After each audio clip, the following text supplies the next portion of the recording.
Le soir c'est Fabringen, on est là pour voir le roi. Le soir c'est Fabringen, on est là pour le roi.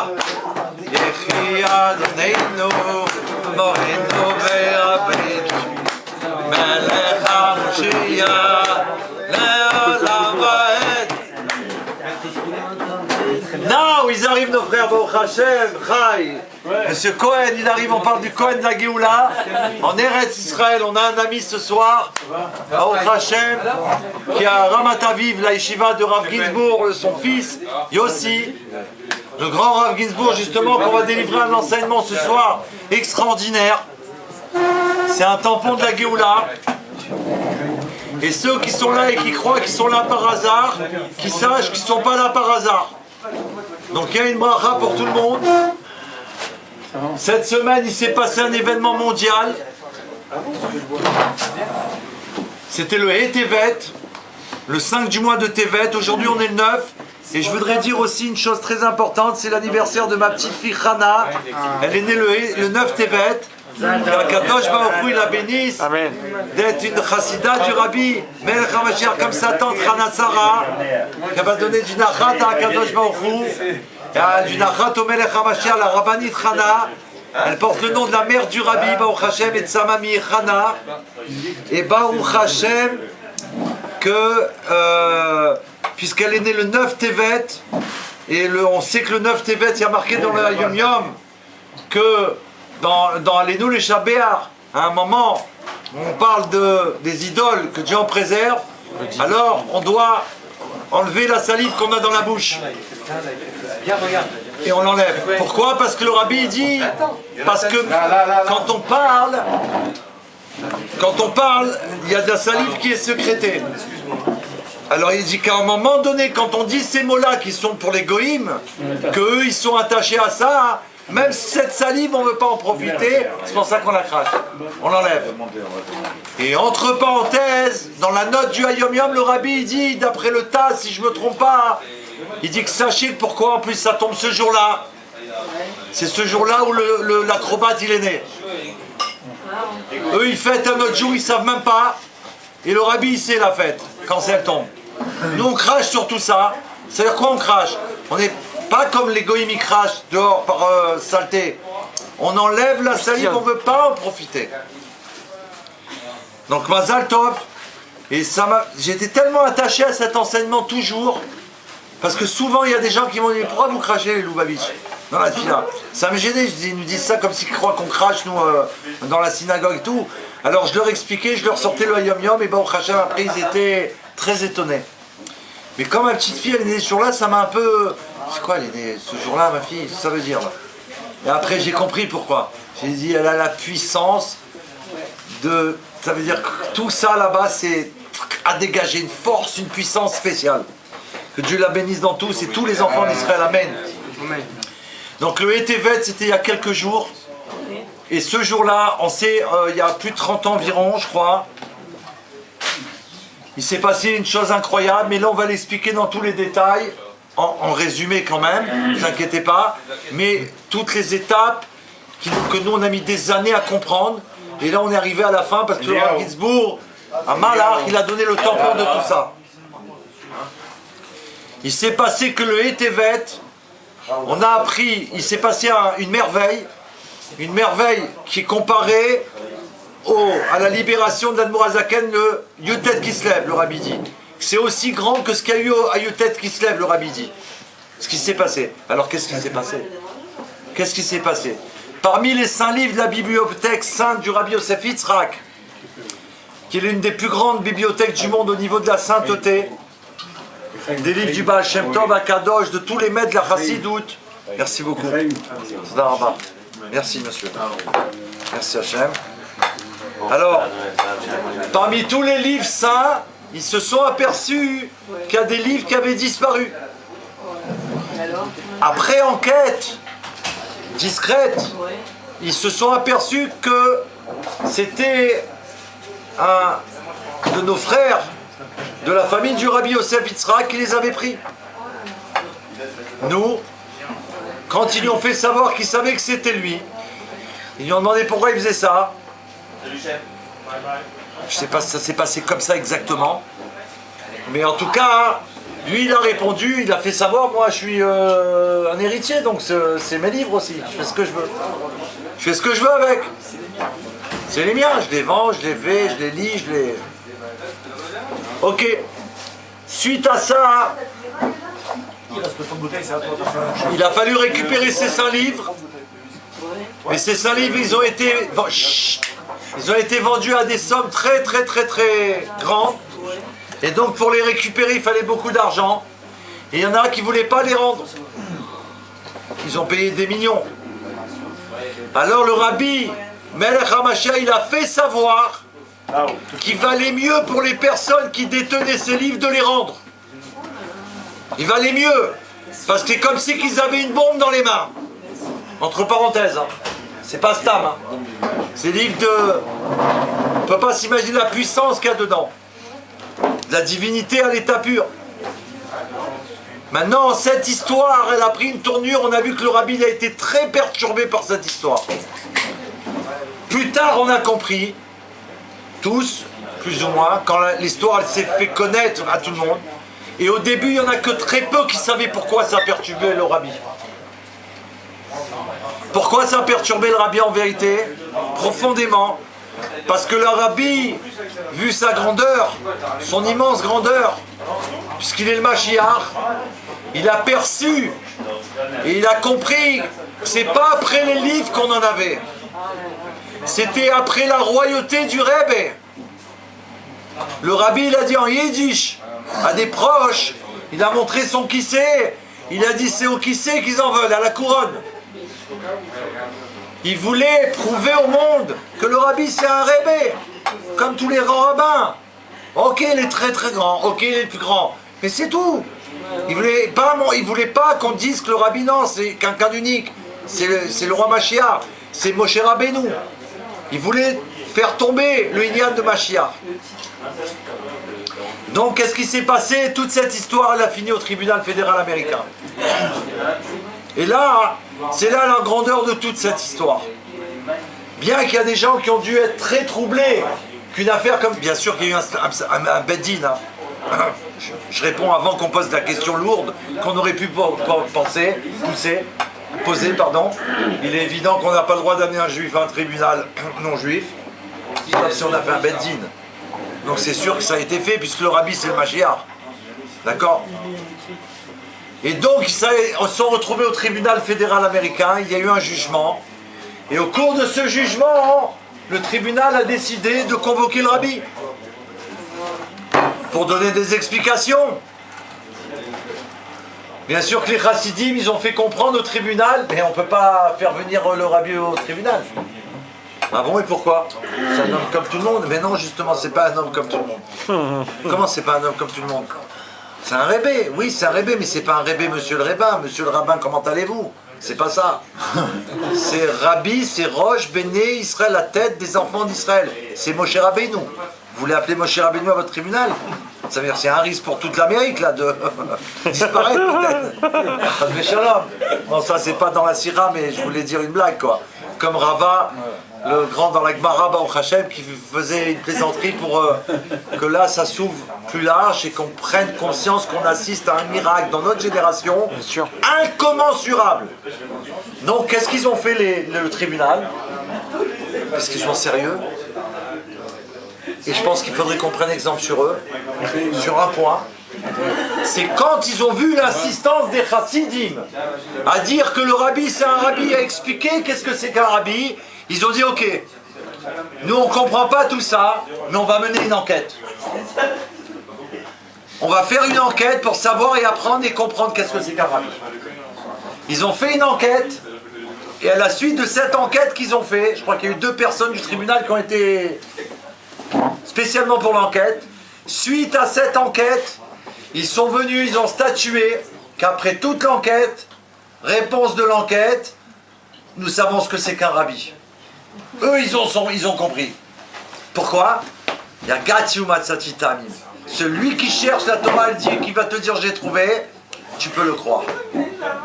C'est-à-dire qu'aujourd'hui, le message, il est pour nous pareil. Tu veux savoir, il y en a qui disent que le rabbi, c'est le Mashiach. Au lieu de rigoler, au lieu de dire oui, ils sont fous, au lieu de dire si, n'importe quoi, fais une enquête comme eux. Ils n'ont pas rigolé, le tribunal, c'était pas de la rigolade. Il y a un tribunal. On rigole pas avec le tribunal américain. On doit donner des réponses aux juges. Donc ils ont fait une enquête. Faites une enquête pour savoir si le Rebbe c'est le Mashiach. On a le Rambam, on a la Torah, on a les discours du Rabbi. On a toutes les merveilles. Après enquête, on va statuer quoi? Les non-juifs, ils ont statué. On sait ce que c'est qu'un Rabbi maintenant. On a fait une enquête. Eux, les juifs, ils étaient étonnés. Et qu'est-ce que vous avez statué? Un Rabbi, c'est un roi. Le tribunal américain a statué qu'un Rabbi, c'est un roi. Et quand ils ont trouvé que c'était un roi, alors là, ils ont été voir dans leur loi américaine, au jugement, et ils ont vu quand il y a un roi, a-t-on le droit de le convoquer au tribunal? Et là, leur loi américaine, elle dit non. Un roi, on ne veut pas l'amener au tribunal. Du coup, ils n'amènent pas le rabbi, mais le chidouche, c'est quoi? C'est que les nations du monde, ils reconnaissent que le Rebbe, c'est un roi. Et c'est pour ça que le rabbi il a dit que c'est aussi grand que Yud Tet Kislev. Yud Tet Kislev, on a accusé l'Admour Azaken de révéler les plus grands secrets, on le met en prison, balancé par deux frères, mais c'était pour la Géoula aussi. Grâce à ça, il ressort de son procès qui va être complètement lavé de toutes les accusations.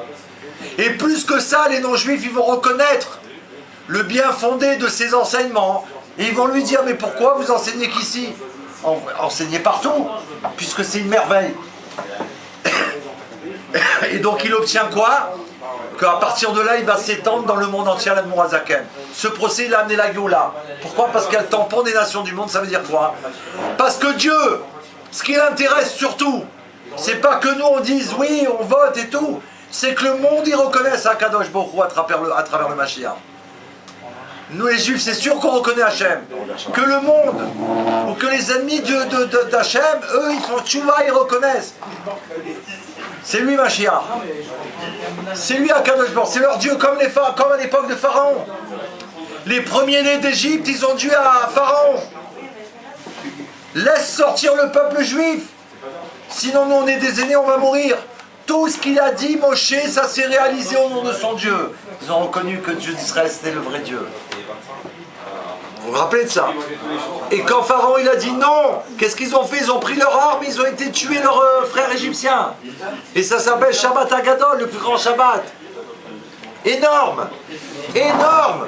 Ils ont reconnu, ça veut dire que les Égyptiens qui sont morts, ceux-là, ils ne sont pas morts comme ils devaient mourir. Ils devaient mourir par la plaie. Mais mourir pour mourir, ils sont morts en héros. C'est-à-dire qu'ils ont fait tchouva. Ils ont reconnu que Dieu est Dieu et que Moshe c'est l'envoyé d'Hachem. Incroyable. Donc là, quand ils reconnaissent que le rabbi c'est un roi, après le procès il n'est pas encore gagné. La rabbinite Raya Mushka, elle va demander à témoigner. La femme du rabbi, elle vient témoigner au procès. Il lui pose une question. À qui appartiennent les livres? La rabbinite, elle répond. Direct, hein, elle n'a pas hésité, elle n'a pas attendu pour répondre. Et elle répond. Le rabbi, mon père, et les livres saints appartiennent au chassidim. Le rabbi, il n'appartient pas à lui, il appartient au chassidim. Les livres aussi. Le tribunal, quand il y a eu la victoire, ils ont dit que c'est grâce à la rabbinite Raya Mushka, c'est elle qui a fait pencher tout le procès et qui a fait gagner le procès. Et étonnamment, ce qu'il y a d'étonnant encore, c'est quoi? C'est qu'elle, elle est la fille du rabbi Yosef Yitzhak. Donc c'était quelqu'un de sa famille qui a pris les livres. Et elle a témoigné, elle fait gagner le procès par son mari le Rebbe, Melech HaMashiach. Maintenant la clé. Donc, on gagne le procès. On va récupérer tous les livres saints le jour du 5 Tevet.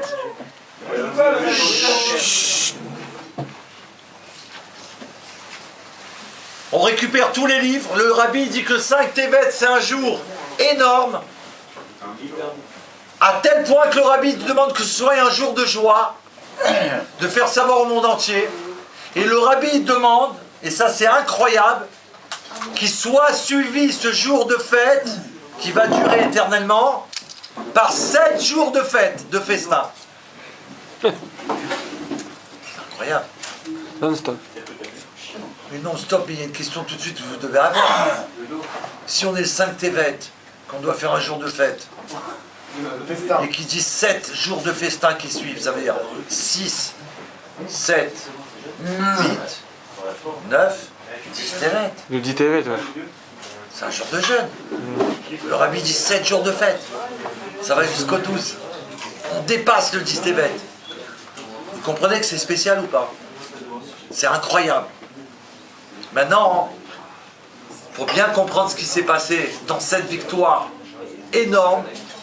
C'est grâce au Rav Ginsburg, l'élève du Rabbi, qu'on va pouvoir comprendre. Il dit comme ça. Il dit, qu'est-ce qu'on a vu la semaine dernière dans la paracha Vaïgash, le combat de Yehuda et Yosef.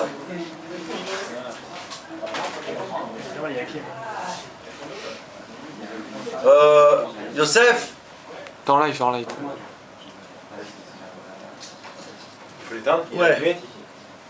Il y a le combat de Yehuda et de Yosef. Tous les enfants d'Israël sont là. La reconnaissance de Yosef envers ses frères, il leur fait faire tchouva. On connaît tous cette histoire merveilleuse, la plus belle Enfin, pas la plus belle, elles sont toutes belles. Une des plus belles. C'est la plus chérie de tous les enfants. On pleure tous les ans à chaque fois, on est fou de joie. Pourquoi? Vous savez pourquoi ça nous touche tellement cette paracha? Parce que dedans, il y a tout le processus de la Géoula. Il y a tout le processus de la Géoula dedans. C'est comme ça que ça va se passer. C'est vraiment comme dans la paracha. Et qu'est-ce qu'on voit? Ce combat de Yehuda et Yosef, parce que quand il vient Yehuda devant Yosef, il ne sait pas que c'est Yosef, son frère. Et il n'a pas peur, il est fou. L'autre, il a Pharaon, il a toute l'armée, il n'a pas peur. Pour son frère Benjamin, ce qu'il est capable de faire pour Yaakov Avinu. Il est en train de faire tchouva pour Yosef quand ils l'ont vendu. On connaît tout ça, et c'est pas ça qu'on veut expliquer. Mais il faut savoir, il y a un combat de quoi? Yehuda et Yosef, ça veut dire quoi? Mashiach ben Yosef et Mashiach ben David. C'est le combat de la Géoula. Mashiach ben Yosef et ben David. Quand Dieu te bénit, mon frère. On gagne now. On a gagné. Il n'y aura pas la semaine prochaine, on sera dans le Beth Amikdash. Et donc, on voit qu'il y a ce combat, et on voit tout de suite dans la Haftara, incroyable de cette semaine, que dans la Haftara, le Navi parle, le prophète, Dieu il s'adresse au prophète, et il lui dit de prendre 2 bâtons, un où il va marquer Yosef, un où il va marquer Yehuda, et ces 2 bâtons, il lui demande de les mettre un à côté de l'autre. Et ces 2 entités, 2 bâtons, Hachem il lui dit ils vont devenir qu'une seule chose. C'est-à-dire que Mashiach ben Yosef et Mashiach ben David, ça va devenir qu'une seule chose. Et la Géoula, ça veut dire quoi? Il y a une étape où il y a même Mashiach ben Yosef, une autre où il y a ben David. D'accord? Elles sont nécessaires les 2.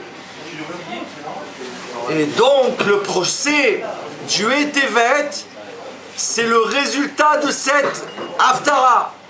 Ça veut dire que là-bas, c'est une prophétie qu'il y avait. Et nous, quand il y a eu le procès, on ne savait même pas, on n'a pas compris. C'est la révélation de cette prophétie qui s'est réalisée.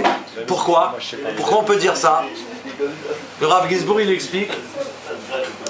Parce que puisque les livres ils appartenaient à la bibliothèque de Rabbi Yosef Yitzhak, donc Mashiach ben Yosef, c'est le Rabbi qui nous l'a dit. D'accord? Il y a une opposition puisqu'on veut faire tomber le Rabbi, Mashiach ben David. Le Rabbi va en procès, il gagne, il est reconnu roi et il récupère les livres de Rabbi Yosef Yitzhak. Il les récupère, donc Mashiach ben Yosef, Mashiach ben David sont venus qu'une seule chose. Il fallait passer par là pour arriver à ce résultat, Baruch Hashem. C'est incroyable. Ça veut dire, on n'a même pas réalisé que imagine, il y a 1000 ans, 500 ans, tous les juifs ils étudient, ils prennent le Navi, on étudie toutes les prophéties. Et nous, petite génération appelée le talon de Mashiach, comme le Rabbi l'a dit, on est en train de vivre chaque prophétie, elle se réalise dans notre génération. Toutes, une par une derrière l'autre. C'est ça le chidouche. Donc là, c'est déjà passé le combat. Il est déjà gagné. Et où on a la preuve, le Rabbi, il a dit, quand mon père, il a terminé sa mission, le Rabbi Yosef Yitzhak, il a dit Nishmato bi. Son âme est en moi. Donc il y a bien une inclusion du bâton avec l'autre bâton, Mashiach ben Yosef et Mashiach ben David, il est en moi. Il y a ça associé quoi. Il est en moi, il est dans lui vraiment, c'est que comme il a dit, il y a deux bâtons. Là, imagine qu'il y en a deux, et tout d'un coup on les met ensemble, c'est qu'une seule fleur, on voit apparaître qu'une. Le rabbi Sisrak, il est rentré dans le rabbi, Melech HaMashiach, c'est qu'une seule chose. Mashiach, le rabbi, il a dit, il est déjà là. Le combat, il a été gagné, et il a été reconnu roi par les nations du monde. Et l'Amérique, c'est important puisque c'est la plus grande nation du monde, donc elle est représentative de toutes les nations du monde, puisque c'est la plus grande. Donc Baruch Hashem, quand le rabbi nous dit qu'il ne reste qu'une seule chose à faire, c'est d'accueillir Mashiach dans la joie, on voit qu'il a programmé 7 jours de festin, le rabbi. Et là on est dedans. Même si demain on va jeûner, et que Dieu il fasse qu'on ne gênera pas parce qu'on sera vraiment dans la Géoula, c'est dans la joie qu'on va le faire. Amen. Pas dans la joie de la destruction du temple. On va faire ce jeûne dans la joie de la construction du 3e Beth Amikdash, ça change tout. C'est comme le niveau de Yom Kippour. On ne va pas le faire où on a faim. On a faim de quoi? On a faim de quoi? On a faim de la Géoula. Si on a à faire dans hamburger de ci ou de là, on mange ça parce que on va faire des brachot pour Hachem, c'est fabriqué. Mais nous, ce qu'on veut, c'est la Géoula. Amitin Vashlema. Alors que Dieu il fasse que par le mérite de Tevet, qu'on a déjà passé, qu'on est déjà le 9 Tevet,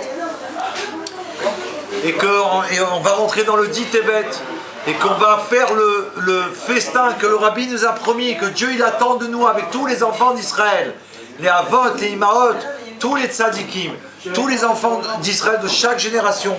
Maintenant, Tekef Miyad Mamash à Yerushalayim, dans le Beth Amikdash, dans l'endroit le plus saint du monde, Tekef Miyad Mamash. Amen, Arsham. Echi Adonenu, Morenu Verabenu, Melech HaMashiach le'olam va'ed. Echi Adonenu, Morenu Verabenu, Melech HaMashiach le'olam va'ed. Echi, Amen. Ay, ay, ay, ay, ay, ay.